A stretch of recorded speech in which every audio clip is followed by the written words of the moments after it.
Please ensure the loan repayment, will you? While I was at work, an unexpected email popped up. Upon hastily reaching out to him, Greg calmly began to explain. Oh, sorry about that.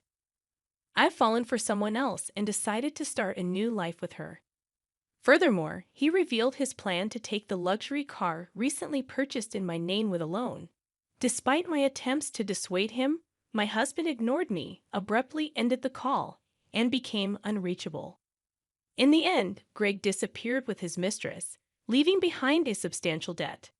As a mother to our 10-year-old son, I never envisioned such an unfair situation. I found myself at a loss, unsure of what to do, my mind going blank. At 35 years old, my name is Hannah, and my husband Greg is the same age. We were a family of 3, including our intelligent 10-year-old son Ryan. Ryan had displayed remarkable intelligence from a young age, reading papers on the computer and seeking my opinion on complex topics. In contrast, Greg was unstable, never holding down a steady job.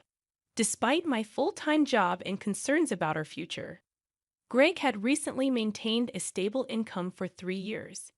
Lately, Greg spoke of making memories as a family, leading us to decide on buying a $35,000 campervan. However, due to Greg's inability to pass the finance company's loan review, I ended up taking the loan for the car.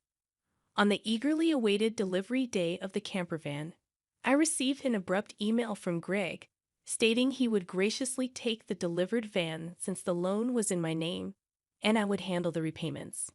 Confused, I called my husband immediately, only to hear him confess, "Well, I've fallen in love with another woman and decided to date her.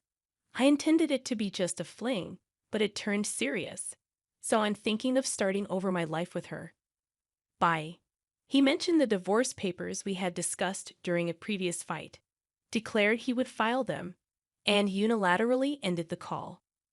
This exchange marked the first time I realized I had been betrayed by Greg, a shocking blow.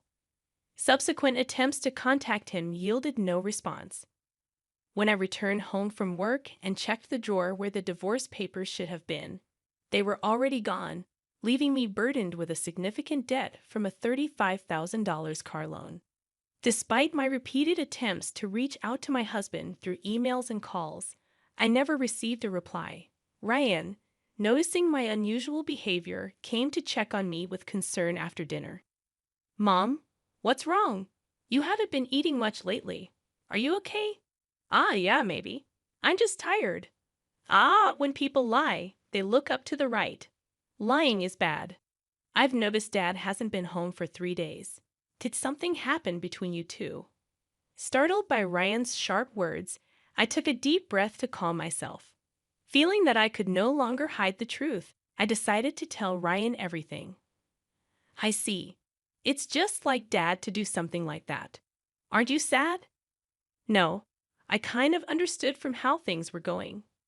Ryan, seemingly foreseeing the future, appeared unconcerned about our parents' divorce, but I knew he must feel sad about it in his heart. While silently apologizing to Ryan in my mind, I worked desperately, trying not to think about the dreadful events. However, my body was honest, and gradually my health deteriorated. There was a training session planned at work that day, but I couldn't stand up and ended up squatting down. "Sorry, I can't stand up right now. I need to take a break." I heard my colleagues' voices full of concern, but I couldn't respond and collapsed. When I regained consciousness, I found myself in a hospital room.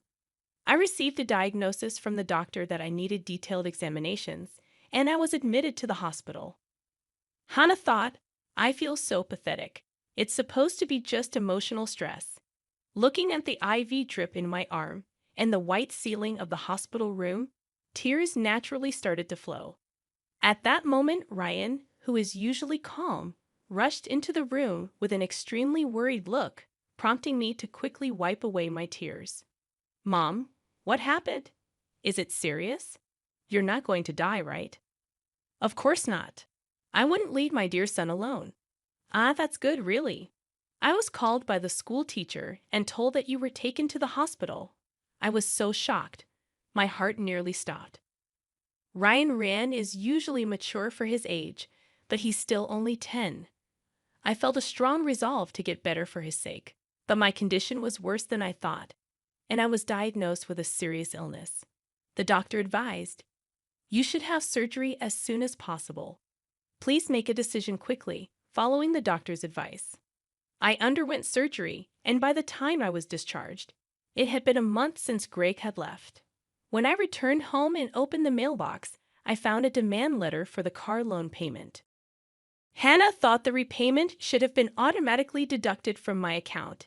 In panic, I checked the account balance with my cash card, and the balance, originally $20,000, was now only $33.90. Hannah thought, "Greg did this. I want to ask him to return the money, but I can't contact him. What should I do? Since I don't have the camper van, I can't sell it." After Greg left, everything seemed to be going in a bad direction, and my mood sank deeper.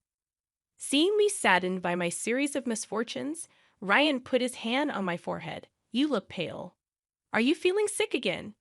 You don't seem to have a fever, though." "I'm fine physically, but you see, your father not only took the car, but also all the money we had saved. I can't work yet due to my physical condition, and now we have no money. I'm at a loss." "I see. Then I'll deliver newspapers, and I'll search the internet to see if there's any work I can do." Encouraged by my 10-year-old son, I told myself that it wasn't the time to be down. "Sorry for worrying you. I can't afford to be weak. I'll change my mindset and try to do whatever I can," I said, smiling at him. Ryan also smiled back and then said something unexpected. "Let's plan how to get the car back from Dad." "How can we do that? The camper van is in your name, right?" "Yes, but what about it?" "Then maybe we can?" Ryan suggested an idea that I couldn't even imagine. I had never thought such an idea could exist. "Also, I have no idea where your father is." "Then let's check on my phone." A month ago, once when we went hiking as a family, surprisingly, Ryan, who is usually very reliable, got lost. At that time, we bought a kid's cell phone on Ryan's suggestion and installed a GPS app on it, which both Greg and I could access.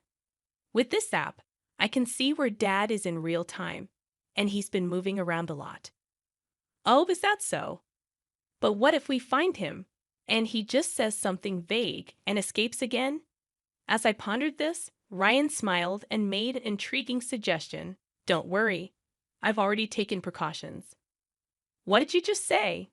To my astonishment, Ryan had acted independently while I was in the hospital, achieving something unbelievable. I thought, I can't believe such a smart child came from me. Understanding Ryan's words, I was simply amazed. He had even caught wind of Greg's mistress. "All right, let's teach Dad who betrayed us a lesson." "Okay, let's start the plan right away." Together, my son and I prepared for that moment. Hannah thought, "With Ryan by my side, I'm invincible. Bring it on, anywhere, anytime." 3 days later, my phone rang.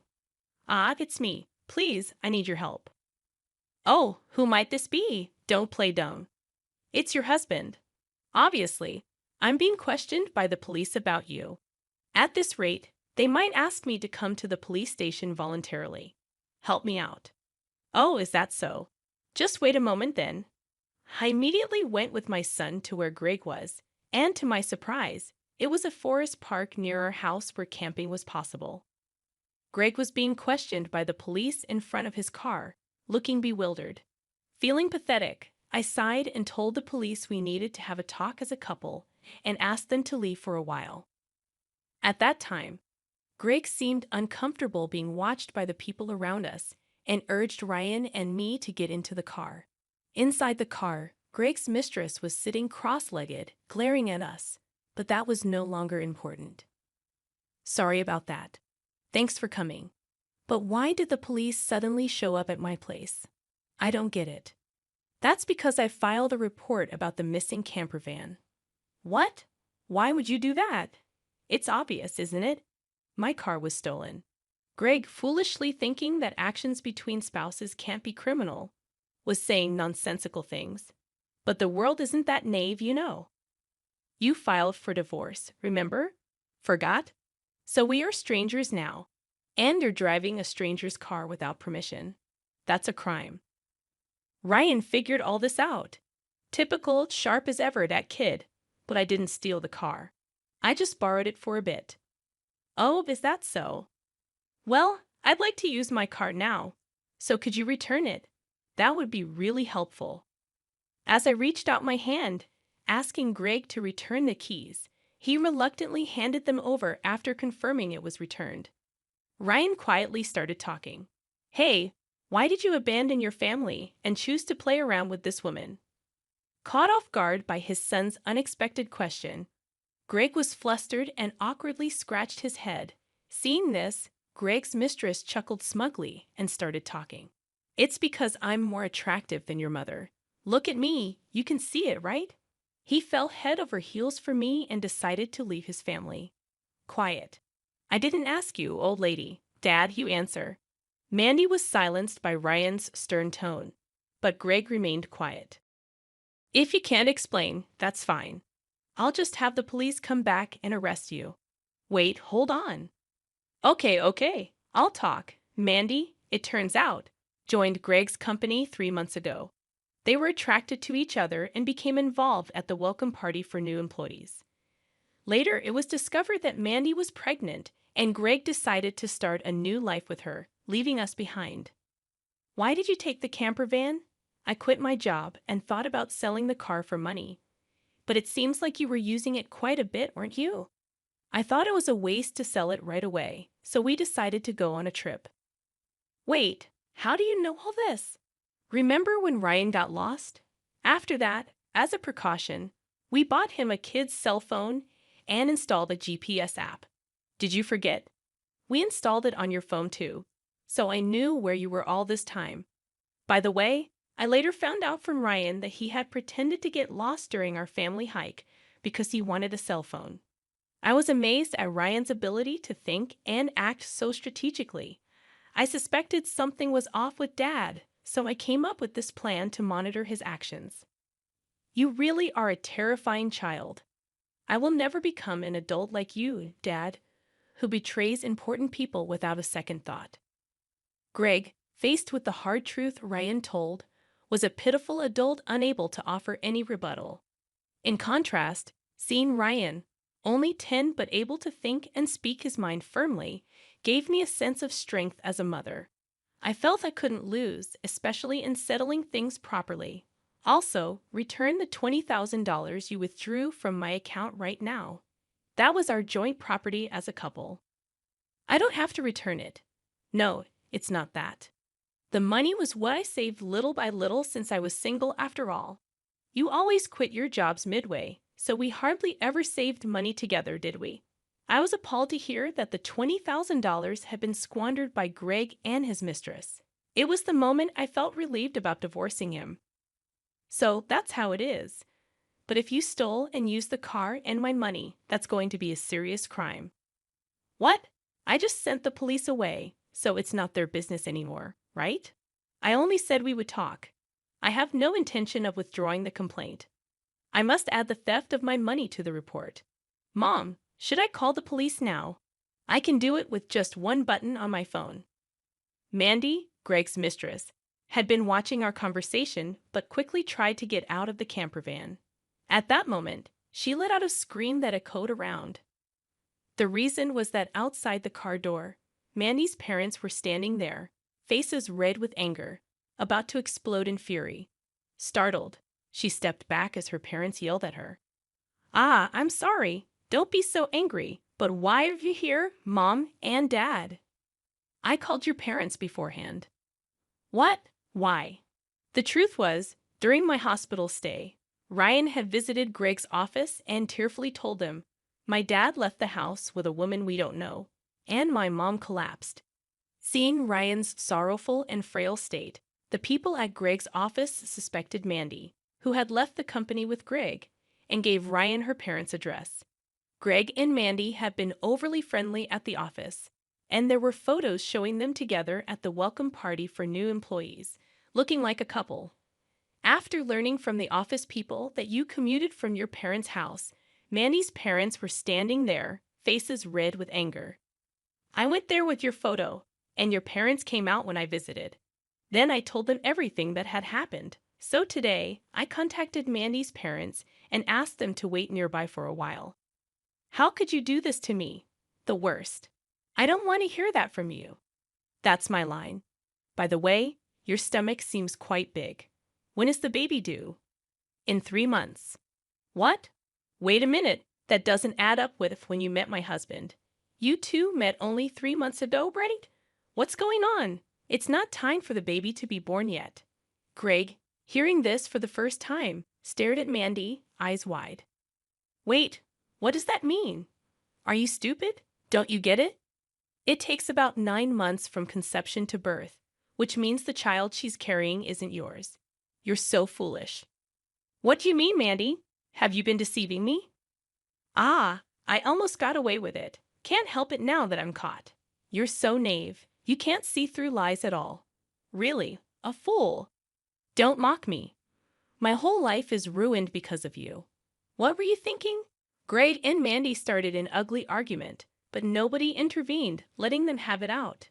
Meanwhile, we contacted the police again to explain the situation. As it began to get dark, the forest park was brightly lit by the red lights of the police cars. No, really, I was wrong. I was truly wrong. I'm sorry. I'll work hard and never cheat again, so please just don't arrest me, Dad. People don't change that easily, especially lazy people like you.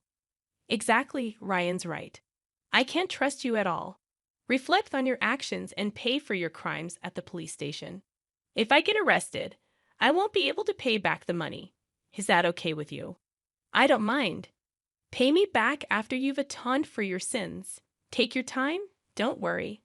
I've already found you a place to work. Let's see, there's Ryan's child support plus the $220,000 you stole from me. I'm not sure how much it will all add up to, but you'll work and pay it all back. I had one last thing to say to Mandy the mistress. You might think you're just an onlooker, but don't forget you're an accomplice to Greg's theft. Be prepared for that. When I told them that Mandy would have to pay if Greg couldn't return the stolen money, she shivered in fear. Mandy asked her parents for help, but they refused, saying, "We disown a daughter who causes trouble for others." Thus, Greg and Mandy were taken away in a police car together. Thanks to Ryan's smart strategy, we were able to punish Greg and his mistress, Mandy. Though they were released from detention soon after, they faced a hefty payment to me. Through a lawyer, I claimed $20,000 in damages. Additionally, I made Greg agree to pay $500 a month in child support for Ryan. I introduced Greg to a subcontracting factory of the company I work for. The support and other charges I claimed from Greg would be deducted from his salary and paid into my account. I also sold the camper van and was freed from the auto loan.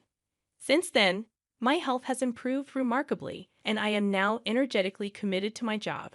Ryan has been actively helping with household chores and errands. I want to keep moving forward strongly so that Ryan can pursue the path he loves without giving up.